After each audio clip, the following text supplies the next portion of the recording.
Hello, Mechwarrior fans! This is Duncan Fisher. Today is the dawn of an exciting new league. A trial by fire, a proverbial bloodbath of lasers and autocannons, the likes of which you have never seen. Born from the twisted mind of the Dragon's own Hohiro Kurita, this new league will pit the finest Mechwarrior units throughout the Inner Sphere against each other via intense skirmish-based combat. If you thought 1 vs 1s and 2 vs 2s was hardcore, just wait, because the Martial Olympiad is reborn.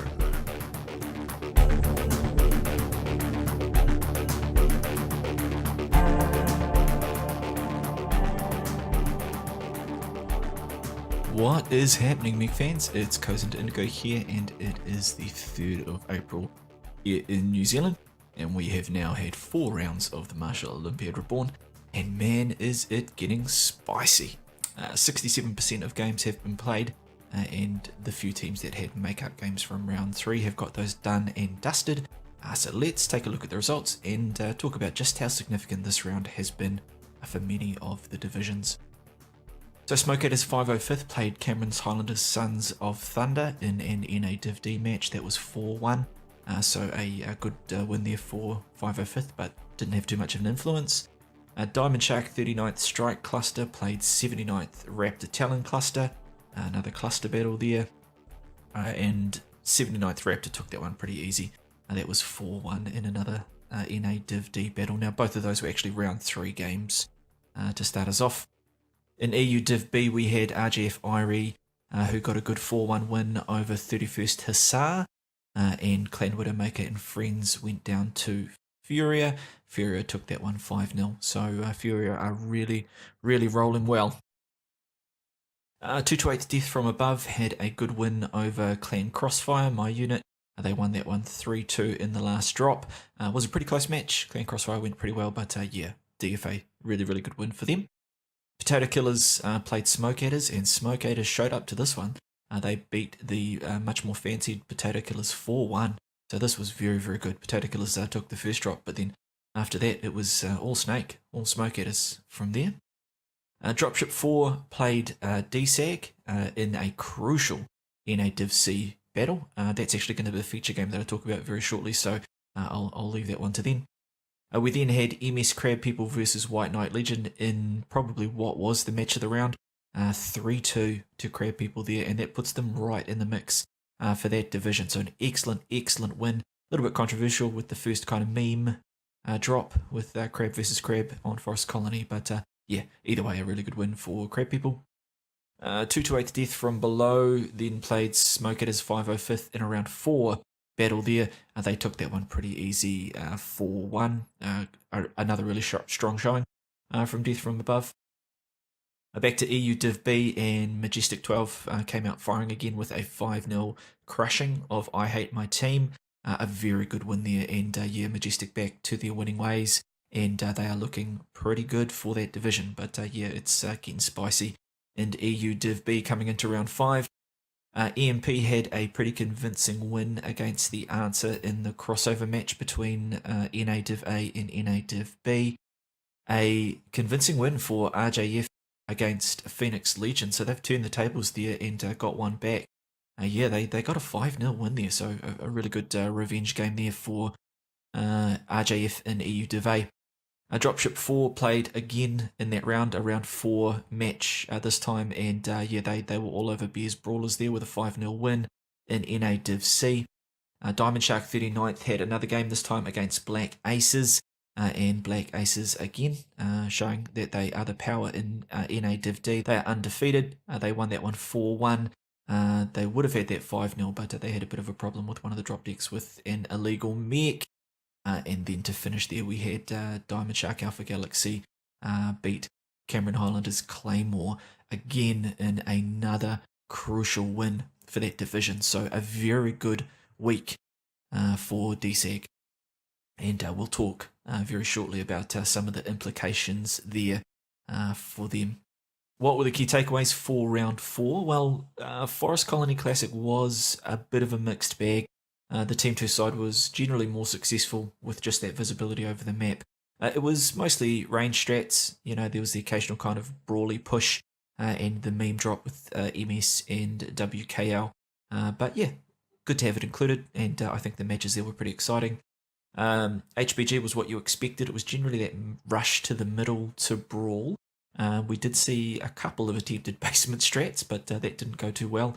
What we did see though was a lot more laser brawl this time round. So we saw Novas, we saw Crabs, we saw Phoenix Hawks and stuff like that, which has been a little bit different from some of the other brawlier maps in round 2 and 3. The map ban phases were a little bit different this round. No River City, but Rubelite was picked half the time. So 7 out of the 14 matches, Rubelite was taken in the map ban phases. We did see Terra twice and Viridian Bog 3 times actually, so good to see them being featured. 243 different mech variants used this round, which is pretty average. It's hovering at around that kind of 220 to 250 mark. And much of a muchness really. The top 10 mechs again are accounting for about a quarter of all the mechs that are being used, so that's remarkably consistent. Of course, the Mad Cat 2B is far and away the most used mech, and yeah, pretty effective. And the Vulcan 5T popular as well. Both those mechs were the mechs most frequently taken in round 4, but yeah, we are certainly seeing a group of meta mechs emerge and being taken pretty frequently in this tournament. Regarding strats in round 4, I think really the only key thing that we had confirmed was that if you're going to take Brawl, take Fast Brawl. It really is the king of Brawl, and we did see Fast Brawl lead to victories more often than, say, traditional slower Brawls. So yeah, we did see some kind of Bushwhackers and some Orion 2Cs, but that slow and more deliberate brawling, relying on the tankiness, just doesn't seem to hold up in the same way that the Fast Brawl does. You know, assassins and linebackers are really, really key, and when those mechs are taken, they tend to come up pretty well. Average damage was down just a little this week at just over that 300 mark, and match score was down as well. But again, it's hovering very, very consistently, with a pretty small range across the rounds. What we did see, which was quite different this week, was that we had far less kills, about 10% less kills overall, and we also saw significantly less team damage. So whether those things are related or not, I'll let you be the judge. But yeah, generally speaking, I think that because we saw more convincing wins this week, more teams winning 5-0 or 4-1, that's probably why we saw less kills. It's pretty much just teams getting the job done. And whether that's because they're more practiced or whether it was just the strength of schedule this round, yeah, we definitely saw less kills. On to the top 3 teams after 4 rounds, and I'm only looking at teams that have played 4 rounds, so we've got a little bit more stats to look at. And the front runners in Div C, Diamond Shark Alpha Galaxy Command Cluster, are our top team. They're averaging per pilot a match score of 266.9 and damage of 353, and their kill rate is 88%. So yeah, they're really showing that they are a powerhouse and have been performing very, very well. From one powerhouse to the next, our second most high-performing team is from EU Div B, and that is Majestic 12. Now, after 4 rounds, they've got an average match score per pilot of 261.6, average damage of 377, and a kill rate of 86%. And then third, we go down to NA Div D, and 2 to 8th death from below. Their average match score is 258.9 and 354.6 for damage. Now, their kill rate is actually just 62%, so that's a little bit different from the other teams, but they are certainly showing that they are a good team and competing for that spot in Div D. Ironically, all of those teams are 3-1, so that's not like they're undefeated. So yeah, it's not surprising that they're going so well in their division, and yeah, the stats are showing that they are pretty darn consistent. From the top teams to the top 3 pilots this round, and third most amazing was Soviet Armada from Dropship 4. Now, Soviet averaged a very impressive 401.6 match score and a ridiculous 646 damage across the 5 rounds played in the round 4 match. Mr. Anderson was superb again for 79th Raptor Talon. Mr. Anderson averaged 413 match score and 658.5 damage in 4 rounds. So amazing. Both Mr. Anderson and Soviet Armada nabbed 13 kills, which is ridiculous. But my pilot of the round is Freo 19 from Furia in their 5-0 win.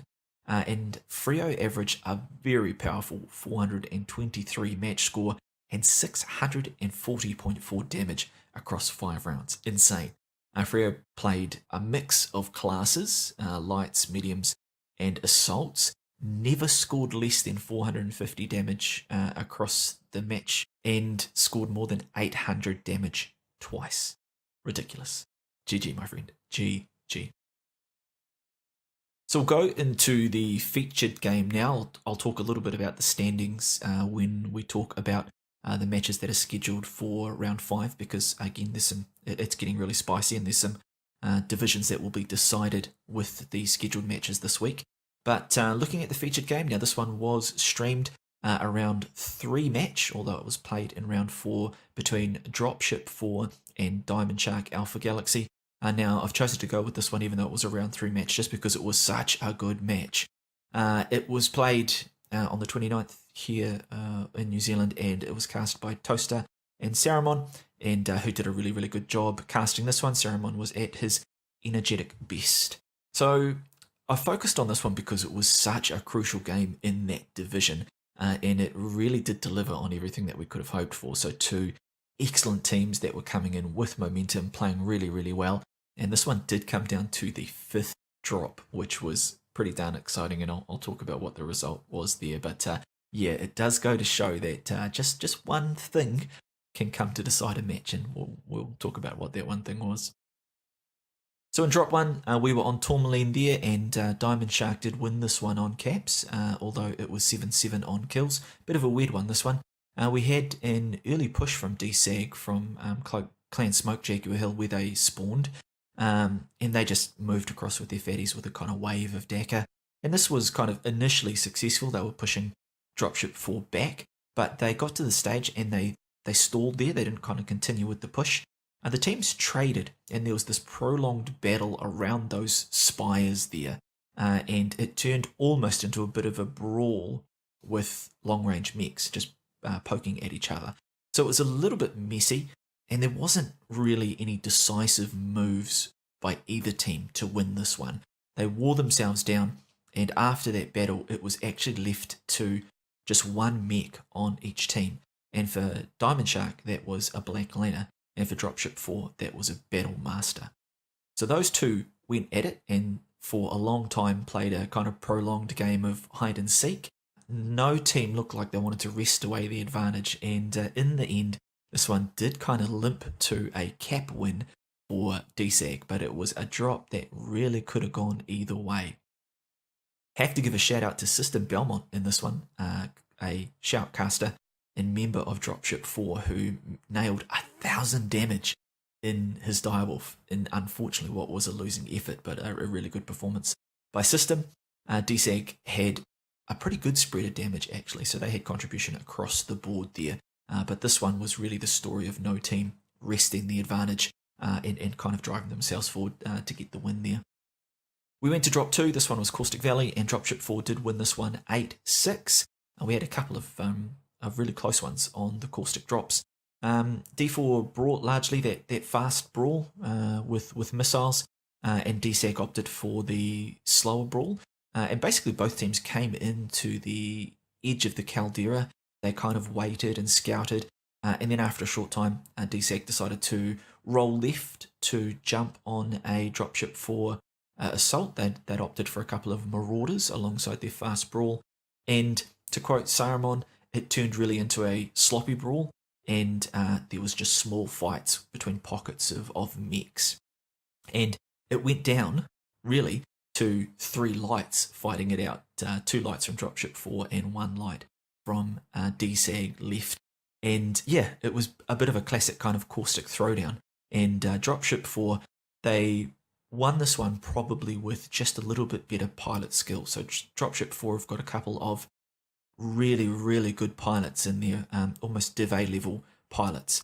And in this case, X64 in his Piranha clocked up over 700 damage. X was left alone a lot until right at the end, and so was able just to, with those micro lasers, just boom, boom, get a lot of damage in. But it was very, very close, and Dropship 4 did come up with the win there. we ran that one back, and it was almost the opposite. This time, DSAG got the win 8-5. This time, Dropship 4 opted for a little bit of an overview strat. They'd brought a couple of maulers this time with, I think, Rack 2s or at least some long-range Daka. And DSAG instead went for the faster brawl, although they had Daka brawl with Shadowhawks and Hunchback 2Cs. D4 played this a little bit more cautiously. Hopefully they were trying to take a control position, I think, so that they could use their maulers effectively.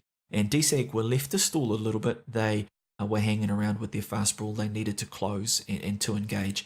They did decide to push up and over the Caldera. They copped a bit of fire, and so they pulled out. And this is where D4 made a little bit of a mistake here. They had some lights that were trying to harass, probably trying to bait or kite them in, but they overreached, and one of the lights went down. And D4 then decided that they needed to come in and engage. So they brought the maulers forward. They brought their team in to the edge of the Caldera there. A brawl ensued again. But DSAG stuck together well as a group here, and they won this messy or sloppy brawl, as Saruman likes to say, just probably because they had the mechs that were a little bit better suited for that type of throwdown. So another close one, but again, this was a really good win for DSAG, and it put them up 2-1 going into Drop 4. Now, Drop 4 was on Rubelite, and D4 did need to win this one to stay in the match.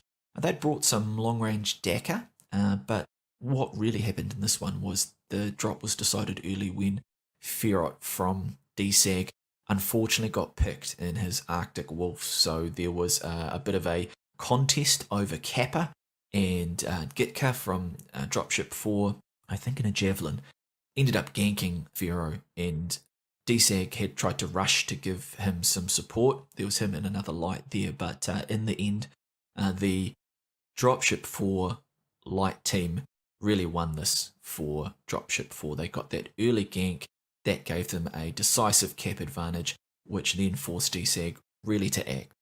They were trading with Dropship 4 from across the platforms in Rubelite.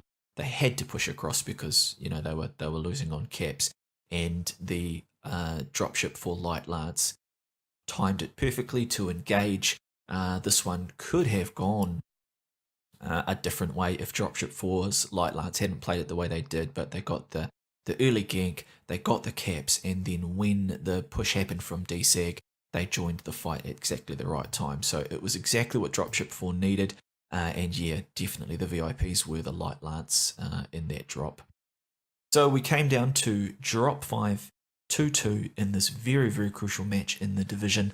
It was a deciding drop, and Dropship 4 had just wrested the momentum on Rubelite with an excellent win. So what did DSAG do? Well, they responded in the way that you do if you just got smoked up by lights. You bring a streakcrow. So with the streakcrow, a battle happened early for Theta, and DSAG had actually rushed a spider there, and that spider almost got ganked by Dropship 4's lights. And whether it was by chance or design, the spider dragged them back, kited those lights back, and whilst that happened, a fast-moving streakcrow came up over the hill, and boom, the game was done. So MK2 in the streakcrow first blasted a Jenna, then blasted a Pirate's Bane, and then feasted on a Locust, which was the last of Dropship 4's lights. And the game was pretty much done there. Within a couple of minutes, the streakcrow had just run through the light lance, and Dropship 4, like DSAG, the drop before, was basically forced to act.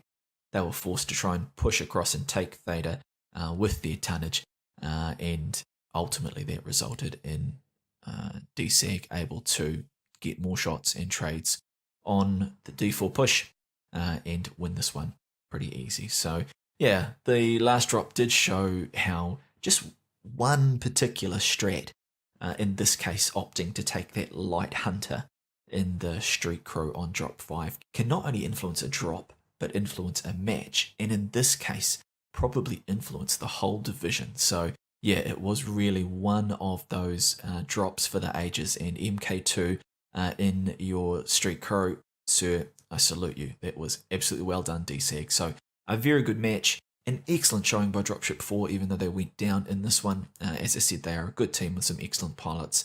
But yeah, this one was a great match to watch. So we go into the scheduled matches now. This is round 5 coming up, and in round 5 we've got Frozen City Classic Night for our round 1 drop, so an old new map, so it'll be interesting to see how that one plays. In rounds 2 and 3 we've got Frozen City, so what's that, old new or new old Frozen City? But yeah, one that's been part of comp for a little while now, and of course the same maps in the map ban phases. It's going to be an exciting round because at the end of round 5 we're going to see winners crowned in EU Div B, NA Div C and NA Div D. All of these divisions have come down to this last round, which is absolutely fantastic. So looking forward to that, and yeah, very much looking forward to seeing what strats the teams come up with for this crucial last round. Right, let's go through the matches, and let's go through by division this time round. So in EU Div A, we have a match between a Russian Jade Falcon and 1st Jaguar Guards. Now this one hasn't been scheduled yet, so I can't tell you when it is on, but this one will be interesting. RGF have got some momentum if this one is played anytime soon. 1st Jag haven't played in a little while, so that one might be closer than we think. And the other match in that division is Phoenix Legion versus Eon. That one doesn't look to be scheduled yet either, and as I've been saying since the start, Eon are looking pretty hard to beat, so that will be probably one that goes the way of the world champs. So we go to EU Div B, and this will be the deciding round for this division. And what's awesome is that we've got 3 teams that will be vying for the top spot. So Majestic is probably the favourite in this one, but if they lose, it's going to come down to a tiebreaker between Furia and RJF Irie. Such a good division, and well done to all of these teams for taking it right to the end. Absolutely fantastic. So the matches we've got in that div are Clan Widowmaker and Friends versus 31st Hussar Regiment. This one is academic. It won't influence who wins or loses the division. But the 2 games that are going to count are Furia, who have I Hate My Team. That's going to be a very, very good match. And RGF Irie versus Majestic 12. So those 2 matches are going to be what decides that division. Again, you'd probably have to back Majestic in from here, but Furia are on fire. And RJF Irie are no punks. They are playing pretty well as well. So look forward to seeing how that one shakes out. We go to NA Div A here, and 228 Blackwatch have got a crossover match against White Knight Legion. This one is pretty crucial for Blackwatch if they kind of want to stay in the hunt there. And White Knight Legion are the front runners in Div B. So this one might be close. That said, I did think Blackwatch against Potato Killers was going to be close, and they ran all over them. So yeah, Blackwatch are probably the favourites for that one by quite a margin, but it'll be interesting to see how that one goes down.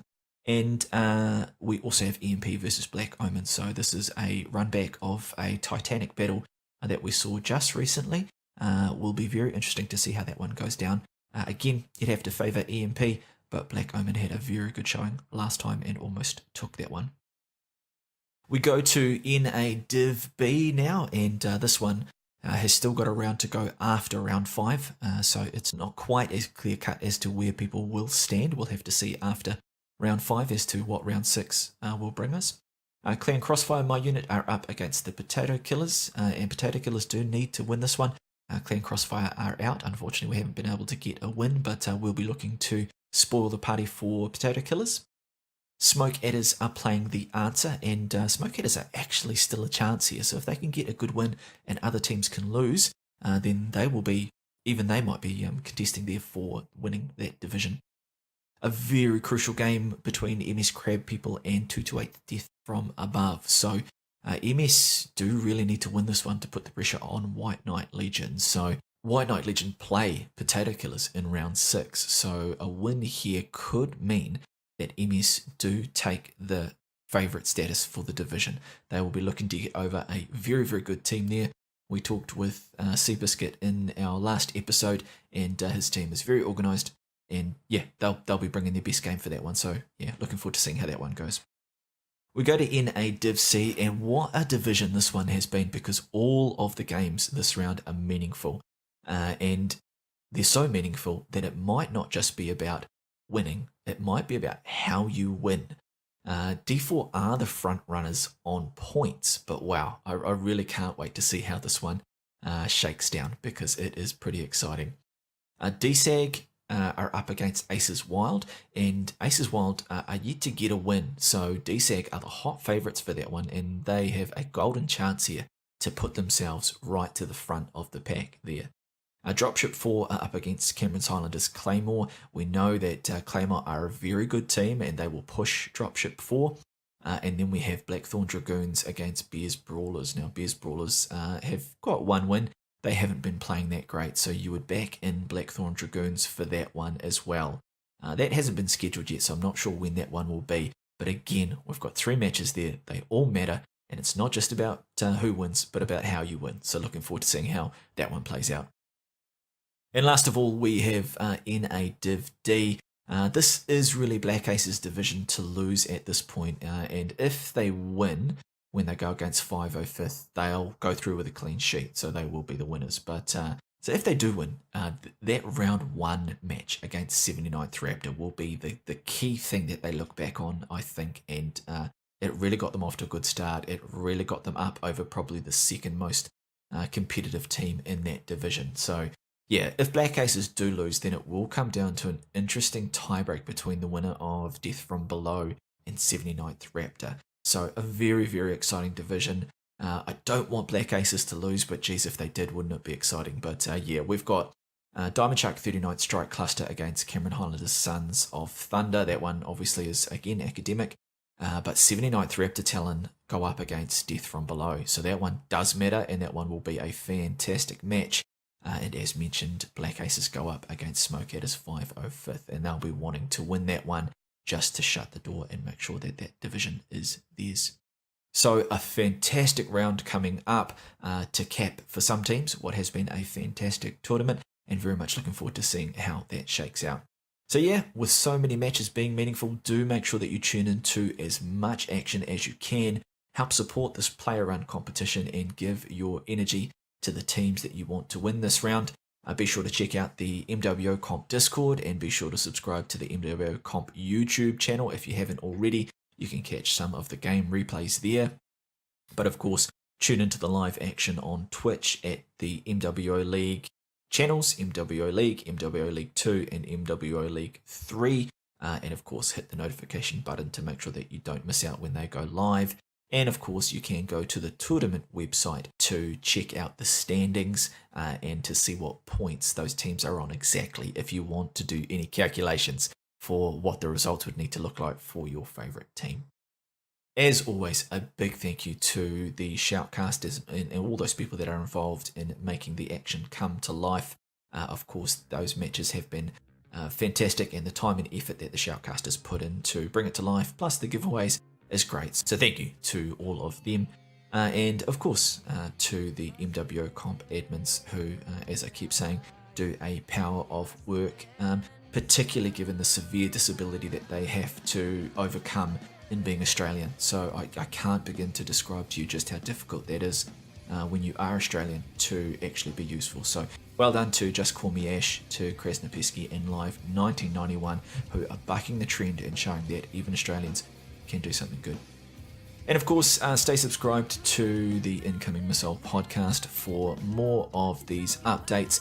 The updates themselves will be coming to an end as the tournament ends, but I will do a wrap-up episode and go as in-depth as I can into some of the action that we have seen, the stats that we have seen, and hopefully get a chance to talk to some of the team leaders and get it from their perspective. They can tell us what their experience of the tournament has been.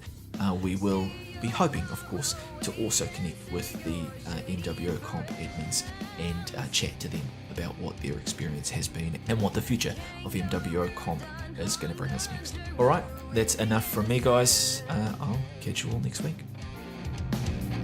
Now you're weeping shades of cozen with oh God, the men deserving your now you use up all of my black cattle. It must have been high. It must have been high.